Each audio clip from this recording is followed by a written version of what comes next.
Време или минути за нашата утринска тема. Борбата со брчките или борбата со старењето, некако се поголем број на луѓе ја започнуваат на помлада возраст. Зошто естетските корекции некако стана, па и би рекла и моден тренд, особено во светот, во Европа, но и тие трендови и кај нас. Зошто или какво е влијанието на социјалните мрежи и зошто младите ја дефинираат убавината исклучиво преку пластични интервенции, што се филери, ботокс или по најново и биостимулатори.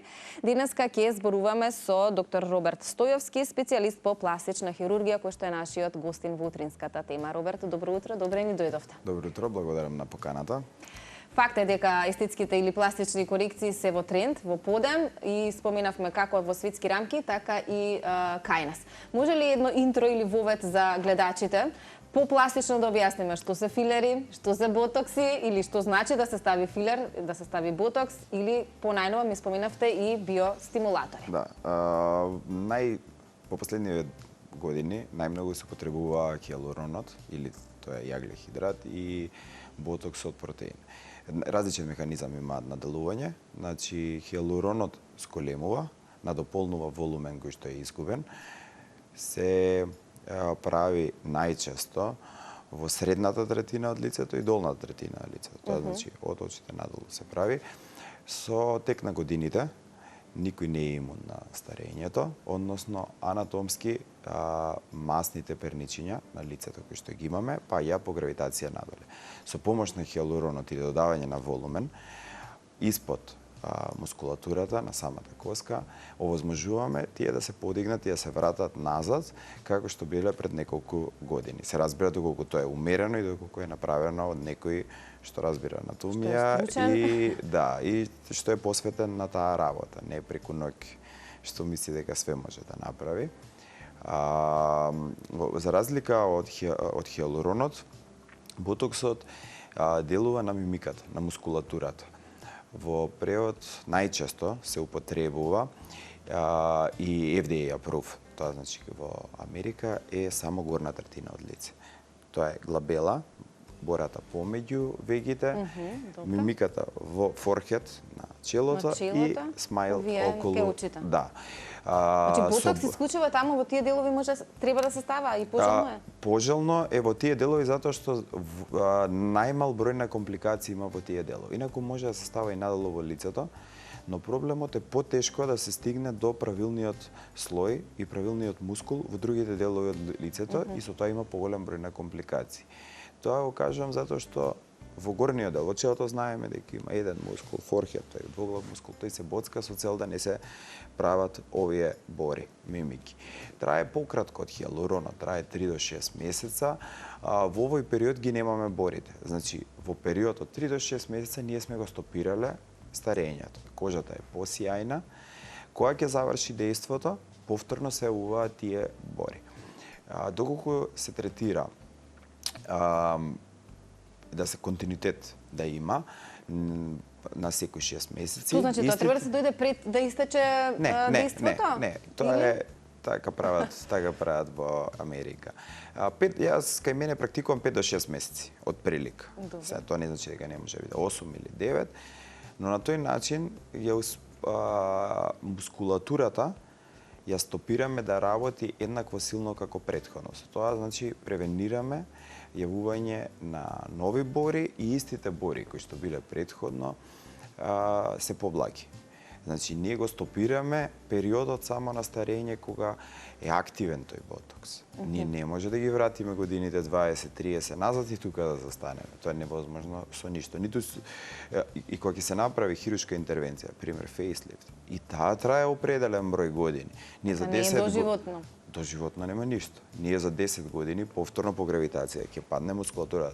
Нема да биде како што би било никогаш, ако не се направи тој фейслифт, но сепак мора некогаш да остареме. Гледаме и по познати глумци и пејачи, дека и они стареат, ги извршуваат, на нив ги практикуваат овие интервенции, со цел да го успорат тој процес на старење. Во поново време, се употребуваат повеќе биостимулатори со цел да се поттикне самиот организам да лачи сопствен колаген. например, тука е калциум хидроксиапатитот, мезотерапиите, се додаваат активни компоненти, како што се мезотерапии, во самото лице, кои што воедно ги има во кремите, но тешко продираат преку порите. Така да овие биостимулатори се понеинвазивни и се за луѓе кои би рекол може да почнат и од помлади генерации да ги практикуваат или оние кои не сакаат нагло да имаат некоја промена на себе. Биостимулаторите најчесто делуваат после неколку месеци, стимулира самиот организам да продуцира собствен колаген. Роберт, вас ви е тоа животна или професионална пределба, работата која што си ја работите, но не знам колку ќе се сложите, чинам дека низ годиниве луѓето како да заборавија на она натуралност, природност, така, или живењето со бори, со брчки. И може би ете до некаде е оправдано за повозрастните да се борат на тој начин, меѓутоа факт е дека се поголем број на млади луѓе, сега зборувам и под 18 години, имаат интерес за ставање на филери, ботокси или биостимулатори. Што вели вашето искуство за сликата кај нас конкретно ете со младите?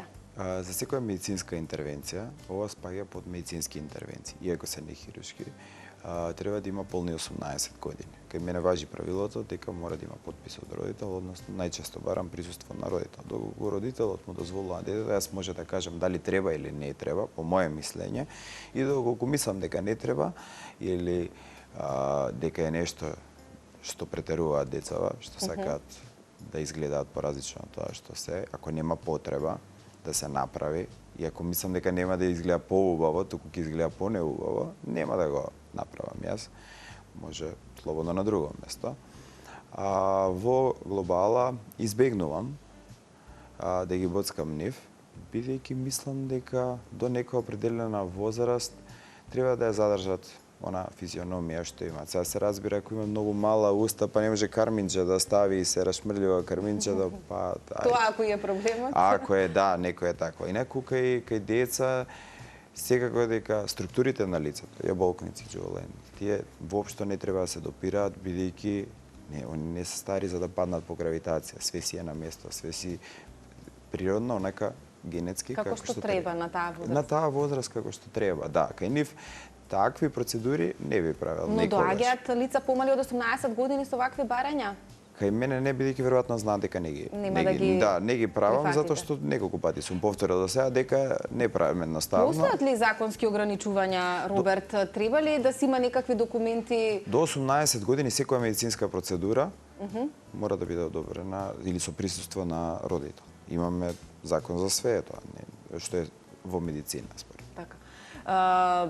Велат најчесто во нашата земја последниве години, нели, треба да дојде родител за одобрување, најчесто тоа е мајката, меѓутоа и мајката ќе си направи некаква интервенција. Дали е тоа реалната слика за нас во моментов, заради тоа што факт е дека младината е обседната со ова за кое што денес зборуваме? Па не би рекол дека се обседнати, него секој има некој рол модел во животот. Едноставно тие Инстаграм, Фејсбук... Да, но дали знаат да залутаат во погрешен рол модел, затоа што социјалните мрежи и интернетот денес нуди се и се што? Многу често најголем проблем е луѓето што живеат во нереалност, односно во филтрите.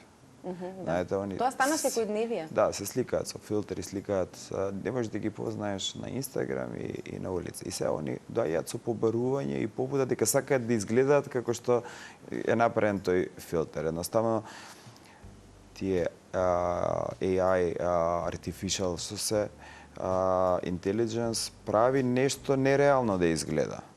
Значи, не може да се долови, многу тешко да го доловиш тоа што може со филтри да се долови. И луѓето уствари се свиѓаат самите себе, после некое време сакаат да бидат такви како што се тие лажни камери. Не знам, на камериве сите на телефониви имаме ваков филтер, таков, не знам да, не знаеш кој филтер да го одбереш. Па не знаеш кој филтер да го одбереш, а не сваќаат дека изгледаат смешно. Дека е многу поубаво изгледаат во живот тие луѓе што се негуваат. Не зборам само филери ботокс, него се негуваат со крема, хидратација на кожа, спорт, храна. Така има други фактори кои што влијаат. Да, едноставно пазат на све што е што ги не се изложуваат на сонце многу, бидејќи сонцето е најголем причинител на борите, цигарите и тие луѓе што изгледаат убаво, греото е да стават филтри и често гледам, за жал, луѓе кои што поубаво изгледаат во живот, тие филтри на Инстаграм. Да, веројатно се менува перцепцијата на нештата, да. И на убаво и на лошо човекот толку брзо се навикнува и нивната перцепција е дека така изгледаат они поубаво и воопшто после некое време јас приметувам дека не сликаат без филтри луѓето. Што се случува од медицинска гледна точка со кожата на младите кога ќе применат некаква од овие корекции? Сега зборуваме за 18 години, 19, 20 или тој период, да кажам, кога и вие велите дека апсолутно нема потреба или најчесто да се прави било што на таа возраст. Па, како што кажав, нема потреба. Мислам, стварно не знам зошто некој би правил кај нив. Да, може би се сложил да негде само за уста, никако ботокси, волкници, не знам што, кај малолетни, тоа не би се сложил. Може би кај некој, не знам, една од 50 девојчиња, да речеме, уста, ако е премала, па некој комплекс ја се прецртува со кармени. И стварно смешно изгледа, нели? Многу прецртано кога е, вие сте дама. Не, може би кај нив би става. Инаку нешто на кожа да ставам кај толку млади не би. Пред малку споменавме дека трендовите во светот, нели ги следиме и ние. Вие постојано се обучувате, се доедуцирате и слично. Пред известен период кога се слушнавме, не споменавте дека се вративте од Берлин. Сте били и во Мајами неодамна. Може ли да споделиме за најновите трендови во светот, кога станува збор за ова? Затоа што нели трендовите полека доаѓаат и кај нас. Да, повеќе се практикуваат неинвазивни третмани, не хирушки или хирушки каде што имаме брз опоравак. Тоа е трендот. За да го запазиме тој тренд, не треба да се претерува со ништо. Како што беше тренд пред 15 на 20 години, све да биде пренапомпа, преголеми гради, преголеми усти, али тоа е пред 20 години. Сега е трендот да се изгледа што поприродно. Комплимент би било да не познаат. Например, за мене, некој мој пациент или пациентка, да не биде познаја дека нешто правила, тоа е комплимент за мене како доктор. И така протежираат и добрите доктори во Америка и Европа. Значи, се што ќе биде направено кај пациентот, во главном си иде на помале третмани, почесто, да биде минимално инвазивно и да не се смени ликот кој што го имаме. Бидејќи едно време, пред 10 на години, јас веќе 13 го работам ова, сака сите како клонови исти да бидат. Еден рол модел, еден шейп на лице и сите сака истото. Сега се менува веќе тоа. Оние кои што веќе имаат на себе и се во таа фаза, може да се вратат во... Па да, се губи. Секако хиалуронот трае 12 до 18 месеци, ботоксот трае 3 до 6 месеци. Да, но веројатно после поминување на дејството, најчесто жените не се сакаат со тој претходен изглед, така веќе се навикнати на поубавата верзија на себе. Поубавата верзија, да, но секогаш може да се промени нешто со следното правење, бидејќи тој се губи 80-90%. Доколку например, зборам за хиалуронот, сега бидејќи за ботоксот немаме антидот, за хиалуронот имаме антидот хиалуронидаза, доколку нешто не се допаѓа или не дејбоже има некоја компликација кај што е запушен крвен слад, може да се стави тој антидот или хиалуронидаза, за неколку минути исчезнува целосно хиалуронот кој претходно е ставен и се враќа во првобитната состојба лицето. Така да и од тој аспект сме безбедни. Не е сега направено е нешто, не ни се свиѓа и така треба да бидеме 12. Не, има назад. Има назад и треба све тоа да се објасни пред ставањето. И јас кај препорачувам све да биде less is more. Нели, помалку да се става додека се добие некој нормален, природен изглед кај што не е претерано и после да се чека 9-12 месеци, може би и повеќе кај некој трае, ако се хидрира доволно. Роберт, некаде сме пред крајот, ќе ги побарам фотографиите од режија да ми ги пуштат и да, еве, вие сте, нели, доктор, па да прашаме каде тука сгрешиле светски познатите личности. Затоа што велиш less is more, еве, Деми Мур. Ќе видиме и Мадона, мислам дека Мадона е... Деми Мур имаше сега актуелна беше, има многу добар фейслифт сега направено, значи го сменила дефинитивно докторот. Сакаш да кажеш ова е од пред неколку години сликата, дефинитивно го сменила доктор. Го сменила докторот, може да видиме, затоа што е многу подобро изгледа после направениот фейслифт и не е пренапумпано, бидејќи на овие фотографии не може да се препознае која е. Да. Све е направено, изгубена незината физиономија, не може да ја познае човек. Така да сега е вратено, затоа кажам, сега трендот е да изгледа како што изгледале пред 20-30 години, нивната најубава верзија од младост. Тоа е идејата на денешните хируршки и нехируршки третмани, а не да го смениме изгледот, да. Воглавном на тие слики што ги гледам... Елена Зелвегер, мене воопшто не ми личи едната со другата, а ова е врвот по мене. Што би прокоментирал за Мадона? Значи, едноставно не може да ја познаеме дека е Мадона и многу често треба докторот да рече не. Значи, не дека е Мадона или не знам кои, сите си исто пациенти. Како што е Мадона, не у светски рамки, ние имаме наши пејачки познати, јавни фаци, и ако дозволиме они да диктираат што треба да правиме, тогаш може да дојде до такво. Може да се дојде до тоа. Секојаш треба да каже докторот, да има свој ај да каже стоп, не треба веќе. Незиниот доктор без веројатно не кажал стоп и затоа се добило тоа што се добило како што изгледа. Да не дозволиме младината да им биде ова пример, така? Да. Да, она што го споделивте и вие, less is more или што помалку, што поприродно, тоа е подобро. Кога веќе ги следиме трендовите, барем да биде онака како што треба. Како што треба, да. Роберт, благодарам за гостувањето и за интервјуто. Имате убав остаток од овој нов понеделник и оваа нова работна седмица. Благодарам на поканата.